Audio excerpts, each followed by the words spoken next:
नमस्कार, स्वागत है आपका आज की खबरों में। हूं आपके साथ विशाल पंडित। रुक करते हैं खबरों का। देहरादून से खबर आपको बता दें, जहां मुख्यमंत्री पुष्कर सिंह धामी ने पूर्व मुख्यमंत्री हरीश रावत से शिष्टाचार भेंट की है। डिफेंस कॉलोनी स्थित आवास पर पहुंचकर सीएम धामी ने उनका हालचाल जाना और स्वास्थ्य और एवं दीर्घायु जीवन की कामना की। मुख्यमंत्री ने अपने खेत में उत्पादित चावल भेंट कर आत्मीय संदेश दिया, जिसे उत्तराखंड की कृषि परंपरा और किसानों को सम्मान का प्रतीक बताया गया। वहीं हरीश रावत ने मुख्यमंत्री से स्नेहिल व्यवहार के लिए आभार जताया। दोनों नेताओं की यह भेंट राजनीतिक शिष्टाचार और सद्भाव का उदाहरण मानी जा रही है।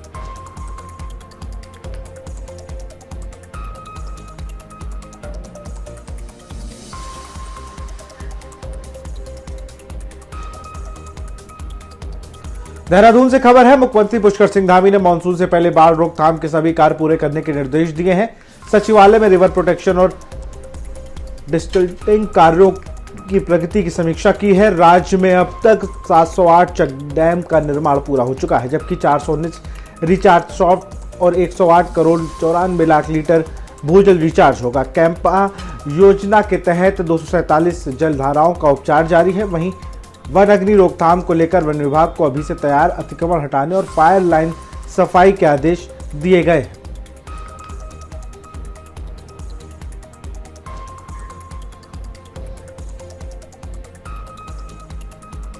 खबर देहरादून से है। मुख्यमंत्री पुष्कर सिंह धामी के नेतृत्व में प्रदेश भर में संचालित जन जन की सरकार जन जन के द्वार अभियान आम जनता के लिए बेहद लाभकारी सिद्ध हो रहा। आज प्रदेश में 21 जन कल्याणकारी कैंप आयोजित किए गए, जिसमें 12,822 नागरिकों ने विभिन्न योजनाओं और सेवाओं का लाभ लिया। अब तक प्रदेश में 525 कैंप लगाए जा चुके हैं, जिनमें 4,21,000 से अधिक लोगों ने सहभागिता की है। मुख्यमंत्री ने स्पष्ट किया कि सरकार का लक्ष्य अंतिम व्यक्ति तक योजना का लाभ पहुंचाना है, ताकि जनता को कार्यालयों के चक्कर में न लगाने पड़े और सेवाएं सीधे उनके घर तक पहुंचे।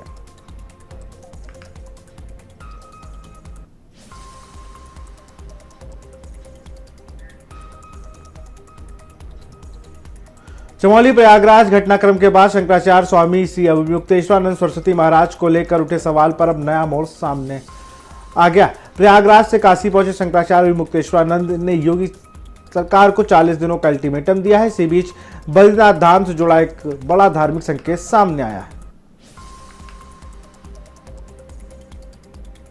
भारत के 4 धामों में सर्वश्रेष्ठ धाम के रूप में श्री बद्रीनाथ धाम के कपाट आगामी 23 अप्रैल को प्रातः 6:15 पर खुलेंगे।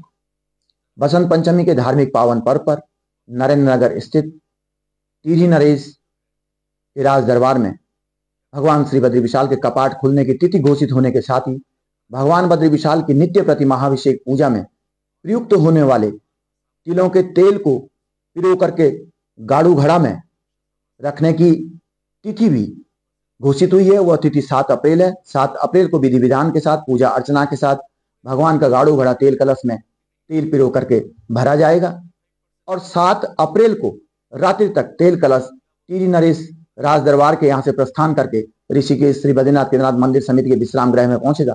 8 अप्रैल को ऋषिकेश में गाड़ू घड़ा दर्शनार्थ रखा जाएगा। और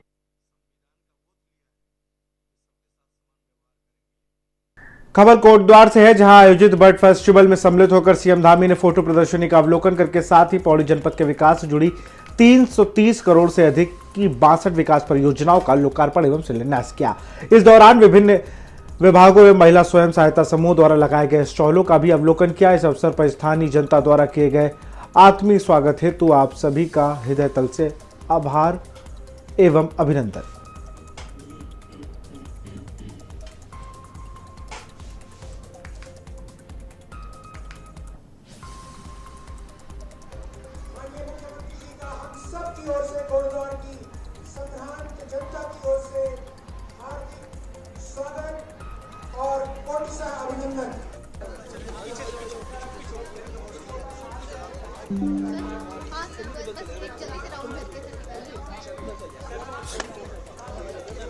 खबर दिल्ली से है, जहां उत्तराखंड के सीएम पुष्कर सिंह धामी उत्तराखंड महोत्सव में शामिल हुए। मुख्यमंत्री ने कहा कि रोहिणी में उत्तराखंड संस्था के द्वारा एक शानदार कार्यक्रम उत्तराखंड महोत्सव का आयोजन किया गया, जिसमें उत्तराखंड के लोक कलाकारों को एक मंच मिलेगा।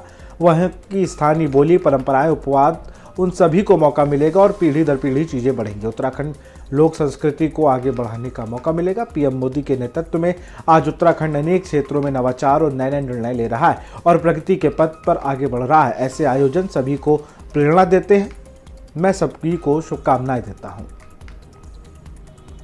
बता दें सीएम पुष्कर आयोजन किया गया है, क्या कुछ कहेंगे सर? देखिए, रोहिणी में हम सबका उत्तराखंड संस्था के द्वारा ये शानदार कार्यक्रम उत्तराखंड महोत्सव का आयोजन किया गया है, जिससे उत्तराखंड के लोक कलाकारों को भी एक मंच मिलेगा। वहाँ की स्थानीय जो हमारी बोली, परंपरा, भाषाएं हैं, उत्पाद हैं, उन सभी को मौका मिलेगा और पीढ़ी दर पीढ़ी ये चीजें बढ़ेंगी। उत्तराखंड की लोक संस्कृति को भी आगे बढ़ाने का अवसर मिलेगा। आज उत्तराखंड अनेक क्षेत्रों में आदरणीय प्रधानमंत्री नरेंद्र मोदी जी के नेतृत्व में अनेक नवाचार कर रहा है, नए नए निर्णय ले रहा है और प्रगति के पथ पर आगे बढ़ रहा है। निश्चित रूप से ऐसे महोत्सव और ऐसे आयोजन सभी को प्रेरणा देते हैं, सबको मिलजुल कर आगे बढ़ने के लिए और देश के लिए काम करने के लिए, समाज के लिए काम करने के लिए प्रेरित करते हैं। मैं सभी को शुभकामनाएं देता हूँ। देहरादून से बड़ी खबर है, जहां ग्राम विकास विभाग के ग्राम उत्थान परियोजना रीप के तहत राजपुर रोड स्थित एक निजी होटल में स्मार्ट मोबाइल फोन और कृषि यंत्र वितरण कार्यक्रम का आयोजन किया गया। कार्यक्रम में ग्राम विकास, कृषि एवं कृषक कल्याण मंत्री गणेश जोशी ने 42 पशु सखी एवं हेल्प वर्कर को स्मार्ट मोबाइल फोन और 1575 ग्रामीण महिलाओं को श्रम न्यूनीकरण एवं कृषि उपकरण वितरित किए। मंत्री ने कहा कि इससे महिलाओं का कार्यभार कम होगा, समय की बचत होगी और उनकी आर्थिक स्थिति सुदृढ़ होगी। परियोजना ग्रामीण महिलाओं को सशक्त और आत्मनिर्भर बनाने में महत्वपूर्ण भूमिका निभा रही है।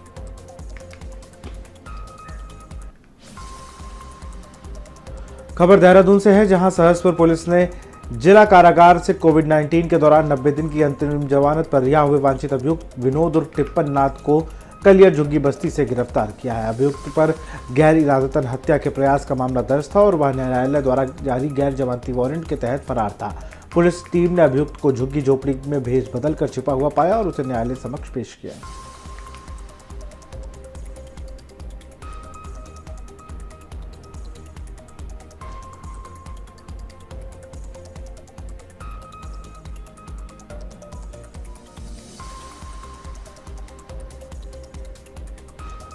पैरोल जमकर कई साल से फरार था यह आरोपी।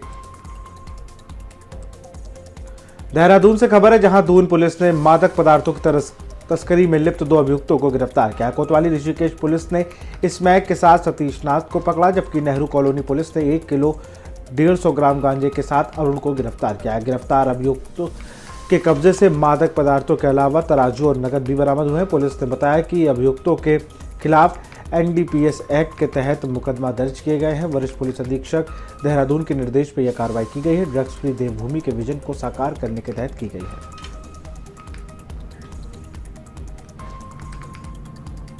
खबर देहरादून से है, जिलाधिकारी सवीन बंसल की अध्यक्षता में एनकॉर्ड जनपद स्तरीय बैठक आयोजित की गई। बैठक में मादक पदार्थों के दुष्प्रभावों की रोकथाम, मांग आपूर्ति श्रृंखला तोड़ने और नशा मुक्ति व मानसिक स्वास्थ्य सेवाओं को सुदृढ़ बनाने पर जोर दिया गया। रायवाला स्थित जनपद के प्रथम राजकीय नशा मुक्ति एवं मानसिक स्वास्थ्य केंद्र में ड्रग्स एडिक्ट व्यक्तियों का वैज्ञानिकों पद्धति से उपचार जारी है, जहां अब तक 7 से अधिक लोगों को सफलतापूर्वक नशा मुक्त किया गया है। जिलाधिकारी ने बिना पंजीकरण संचालित नशा मुक्ति केंद्रों पर छापेमारी, सीलिंग और पंजीकरण रद्द करने के सख्त निर्देश दिए हैं।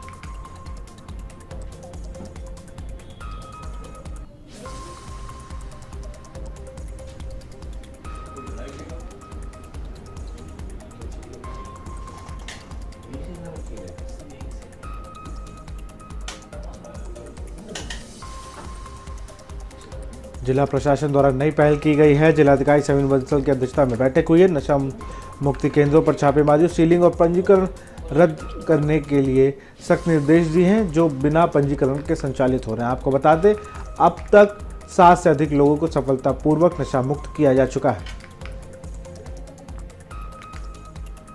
खबर देहरादून से है, विकासनगर ब्लॉक के लांघा रेंज की तोड़ी भूड़ ग्राम पंचायत में 150 से अधिक सदियों पुराना और दुर्लभ पेड़ बिना अनुमति काटे गए। इसके अलावा लाखों रुपए की लकड़ी रातों रात गायब कर दी गई। ग्रामीणों की शिकायत की, लेकिन अधिकारी नदारद मिले और शिकायत करने वालों को धमकी दी जा रही है। ग्राउंड रिपोर्ट बताती है कि इस घटना के पीछे कोई बड़ा हाथ हो सकता है। उत्तराखंड के जंगलों के लिए खतरा लगातार बढ़ रहा है और ग्रामीण हुक्मरानों के चक्कर लगाते लगाते थक चुके हैं। अभी मैं मौजूद हूँ देहरादून के विकास नगर ब्लॉक की तौली भूड़ ग्राम पंचायत में, जहाँ पर करीब 150 पेड़ों का अवैध तरीके से आरिया चलाकर जो है उन्हें मौत के घाट एक तरीके से उतारा गया। क्योंकि वन विभाग का एक नियम है कि अगर कोई भी जंगली पेड़ काटते हैं तो उसमें सीधे तौर पर हत्या का मुकदमा वो दर्ज करते हैं।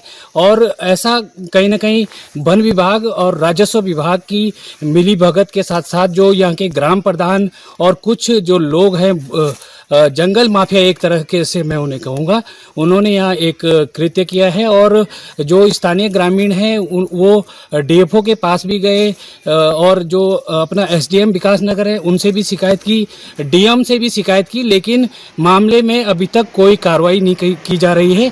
अभी मैं इन्हीं कुछ ग्रामीणों के साथ मौजूद हूँ और मैं इनसे बातचीत करना चाहूँगा कि क्या क्या ये मामला है और कैसे कैसे यहाँ पर अवैध तरीके से पेड़ काटे गए।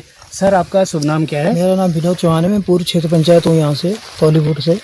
और यहाँ पर जो अवैध पातन किया गया है बिना परमिशन का, जो फलदार वृक्ष उनका कुकाट, काबड़ और मतलब अनेक टाइप के जो वृक्ष हैं, मोटे मोटे वृक्ष हैं, जिनको जो है खाली एक लोपिंग के नाम पे कि हम जो है लोपिंग कर रहे हैं, लोपिंग के नाम से जो है उन्होंने जो है पूरा आरिया चला दिया है और ये एक राजस्व का भी मामला बनता है। मेरे साथ तौली भूड़ ग्राम पंचायत के एक और व्यक्ति हैं जिनको बाकायदा मारने की धमकी दी जा रही है और उन पर 51,000 रुपये का अर्थदंड लगाने के साथ साथ उनके जो भवन है उनको गिराने की बात जो है ग्राम प्रधान और अन्य लोगों के द्वारा की जा रही है। जी सर, आपका शुभ नाम क्या है? चमन से।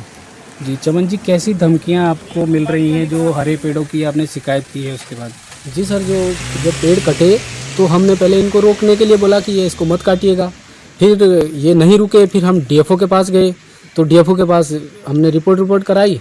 फिर वहाँ से भी डीएफओ ने हमको बोला, आश्वासन दिया कि हम जांच में आएंगे। फिर यहाँ जांच में डीएफओ वगैरह जांच में आएंगे। फिर गांव वालों ने एक मीटिंग की, तो मीटिंग में जो है हमको बड़ा प्रताड़ित किया गया, बड़ी हमारी बेइज्जती की गई, मार पिटाई तक की वो किया उन्होंने। कहीं ना कहीं ये जो मामला है अपने आप में भूमाफिया कहें इसे या फिर एक तरीके से हरे पेड़ों पर आरियां चलाने का है और इस पर कार्रवाई होनी चाहिए। सभी ग्रामीण इसकी मांग कर रहे हैं। उनके खिलाफ जो गांव निकाला करने और अर्थदंड लगाने की बात की जा रही है उसके ऊपर भी कहीं ना कहीं जिलाधिकारी हो या यहाँ के एसडीएम हो, उनको कार्रवाई करनी चाहिए। आज की खबर के लिए देहरादून से मैं आशीष डोभाल। खबर देहरादून से है, जहां कैबिनेट मंत्री गणेश जोशी के जन्मदिवस के अवसर पर सेवा सप्ताह के तहत आज कैंप कार्यालय में आशा कार्यकर्तियों का सम्मान समारोह आयोजित किया गया। समारोह में मंत्री गणेश जोशी ने आशा कार्यकर्तियों को सम्मानित कर उनका उत्साहवर्धन किया। उन्होंने कहा कि आशा बहनें समाज की असली ताकत है, जो गांव-गांव और घर-घर जाकर स्वास्थ्य सेवा और जागरूकता का कार्य कर रही हैं।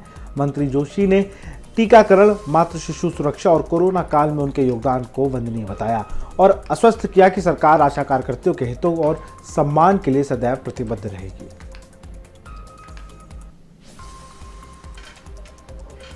साल से राजनीतिक जीवन में हूँ,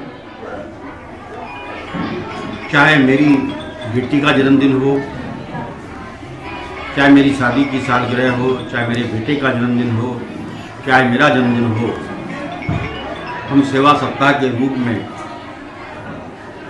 हम लोगों के बीच में मनाते हैं, समाज के कमज़ोर लोगों के बीच में मनाते हैं। 25 तारीख से हमने ये सेवा सप्ताह एक blood donation camp, health camp से शुरू किया। उसके बाद रोज़ किसी स्कूलों में स्वेटर वितरण, कंबल वितरण, उनको खेल का सामान, आंगनवाड़ी वर्करों का, बहनों का सम्मान।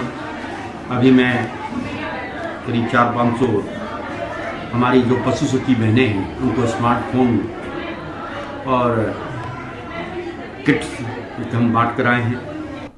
खबर देहरादून से, जहां जिलाधिकारी समीन बंसल ने जनपद स्तरीय निरीक्षित गौवंश अनुश्रवण समिति की बैठक की, जिसमें गौवंश के संरक्षण, भरण पोषण, गौसदन सुचारू संचालन और नए गौसदनों की स्थापना कार्यों की विस्तृत समीक्षा की। जिलाधिकारी ने स्वीकृत नवीन गौशालाओं के निर्माण कार्यों को निर्धारित समय सीमा में पूर्ण करने और मुख्य विकास अधिकारी को कार्यदायी संस्था द्वारा संचालित निर्माण कार्यों की नियमित प्रगति समीक्षा करने के निर्देश दिए। खबर हरिद्वार से। कानून व्यवस्था को लेकर जिला प्रशासन ने सख्त रुख अपनाया है। जिलाधिकारी मयूर दीक्षित ने स्पष्ट किया है कि लाइसेंसी हथियार अब शौक या दबदबे का साधन नहीं बनेंगे। उन्होंने कहा कि हथियार केवल आत्मरक्षा के उद्देश्य से ही रखे जाएं। किसी भी लाइसेंसी हथियार का अपराध, डर फैलाने या कानून व्यवस्था बिगाड़ने में इस्तेमाल हुआ तो लाइसेंस तत्काल निरस्त कर आपराधिक मुकदमा दर्ज किया जाएगा। जिले में हथियारों के सत्यापन का विशेष अभियान जारी है और नियमों के विरुद्ध पाए जाने पर कड़ी कार्रवाई की जा रही है। पर्सनल वेपन्स लोगों ने लाइसेंस के माध्यम से लिए हैं, सभी को डायरेक्शंस दिए गए हैं, चेतावनी दी गई है कि वो जिस प्रयोजन के लिए लिए गए, सेल्फ डिफेंस आदि के लिए या फिर जिस भी तरीके से ले, उसका कोई भी ऐसा प्रदर्शन ना करें, लॉ एंड ऑर्डर को हाथ में न लें। और एक सत्यापन भी हम करवा रहे हैं कि कोई भी ऐसा व्यक्ति हथियार जो रखा हुआ है, अगर उसका कोई भी क्राइम किया जाता है उसके द्वारा या फिर कोई अराजकता फैलाई जाती है तो उन पर हम लोग लाइसेंस कैंसिलेशन के साथ साथ FIR दर्ज करने की कार्रवाई करेंगे। भारत सरकार के 2 से अधिक के लाइसेंस की उनकी सूची हमारे पास उपलब्ध है, उन सभी को नोटिस दे दिए गए हैं और मैक्सिमम केसेस में या तो लाइसेंस उन्होंने सरेंडर कर दिए, हथियार सरेंडर कर दिए। 1-2 केसेस अभी भी पेंडिंग है, उन पर भी हम कार्रवाई करेंगे। देहरादून से खबर है। रेसकोर्स क्षेत्र में चंदन नगर में एक दर्दनाक हादसा सामने आया, जहां पत्थर की चपेट में आने से एक मासूम बच्चा गंभीर रूप से घायल हो गया। घटना के बाद इलाके में हड़कंप मच गया और स्थानीय लोगों में भारी आक्रोश देखा गया। हादसे के बाद क्षेत्र की सुरक्षा व्यवस्था गंभीर सवाल खड़े हो रहे हैं। लोगों ने प्रशासन से तत्काल कार्रवाई और सुरक्षा इंतजाम मजबूत करने की मांग की है।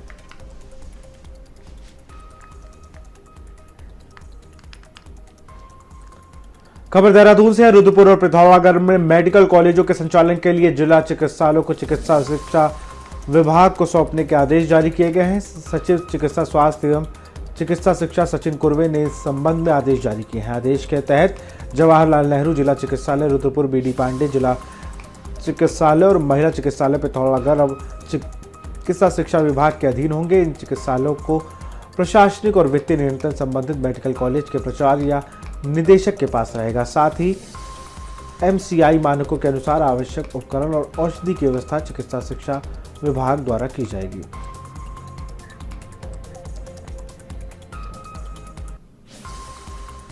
खबर डोईवाला से है। ड्रग फ्री देवभूमि अभियान के तहत दून पुलिस ने बड़ी कार्रवाई करते हुए लोडर वाहन से जा रही अवैध शराब की तस्करी का भंडाफोड़ किया है। 43 पेटी शराब के साथ 3 तस्करों को गिरफ्तार किया गया है। बरामद शराब में 15 पेटी अंग्रेजी और 128 पेटी देसी शराब शामिल है, जिसकी करीब कीमत 7 लाख रुपए बताई जा रही है। तस्करों में प्रयुक्त लोडर वाहन को भी पुलिस ने सीज कर दिया है।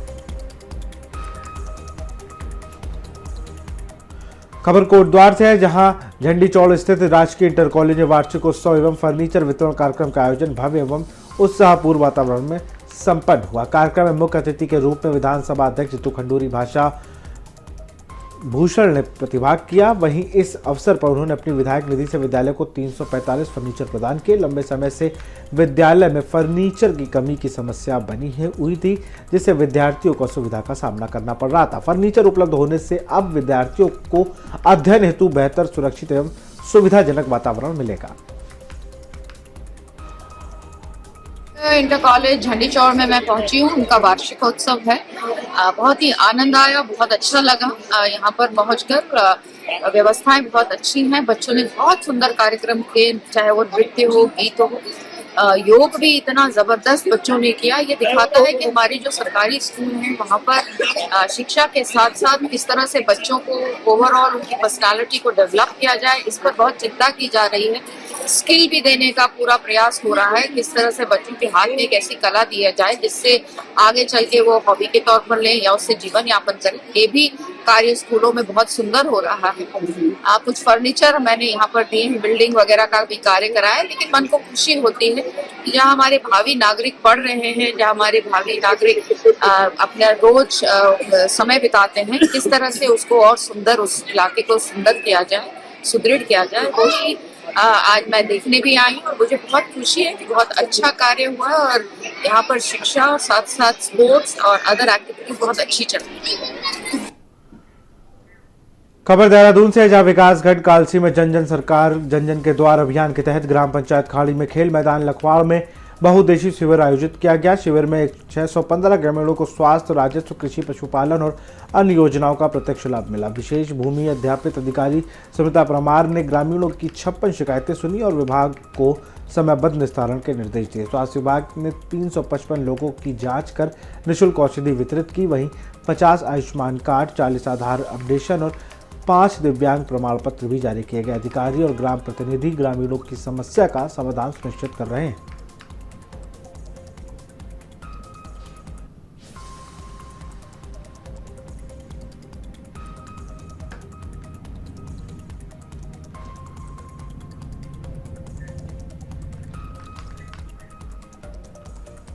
तो फिलहाल बुलेटिन में इतना ही। देखते रहिए आज की खबर। नमस्कार।